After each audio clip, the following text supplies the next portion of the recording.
We Still Believe, bonjour. La tentation a pour but ta destruction et pour objectif de t'éloigner de tes fonctions, de ta mission. Que faire pour ne pas céder à la tentation? Je dois prier sans cesse, connaître ma vision, connaître ma mission pour anticiper et détourner la tentation. Plus important que tout garder son cœur pur, chercher la présence de Dieu sans arrêt, dans toutes les actions et toutes les directions. Je deviens avec ou sans ma volonté, ce que je fais de mon temps, je comprends. Donc que pour devenir enfant de Dieu, je dois passer du temps quoi qu'il arrive, dans la présence de Dieu, quel que soit le moyen utilisé. Une habitude devient une seconde nature, je comprends. Donc que si je regarde des films chaque jour, je finirai par manifester ce qu'il y a sur ces films. Or, si je lis la Bible et lis la Bible tous les jours, je manifesterai Dieu. La tentation sera toujours là, mais une seule question se pose, sais-tu qui tu es?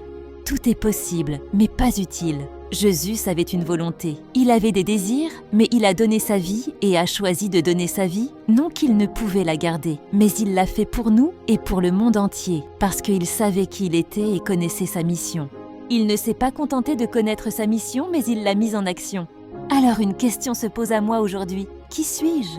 Et à quel point mes actes ont un impact sur ce monde ou sur ceux qui m'entourent? Suis-je encore égoïste? Mon ignorance est la cause de ma perte.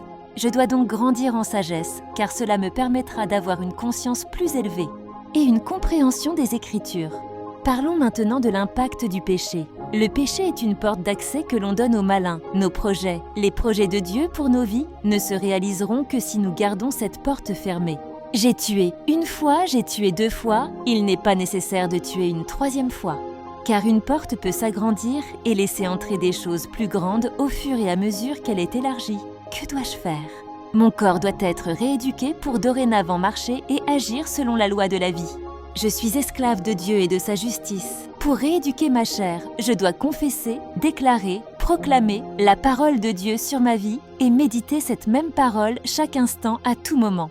Méditation, imaginez pour pouvoir expérimenter et emmener cela à manifestation. Que le péché ne soit point cité parmi nous. Ce que je garde, je l'obtiens, ce que j'oublie, je le perds. Je parlerai et j'aspirerai donc davantage aux choses d'en haut, afin que le péché ne soit point cité. J'ai reçu le pouvoir de devenir enfant de Dieu. Pour le devenir, il faut que je m'entoure d'enfants de Dieu, encore plus que je reçoive l'enseignement pour le devenir. Exemple, mon preuve. Je peux marcher avec un médecin, cela me fera apprendre, mais pour avoir l'enseignement et des fondements solides, il faut que j'intègre une école de médecin pour obtenir un diplôme qui stipule que je suis médecin.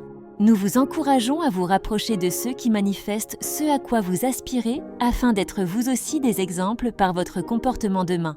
Que vos progrès soient visibles de tous et qu'on vous reconnaisse par vos fruits. Que la grâce du Seigneur Jésus nous soit multipliée.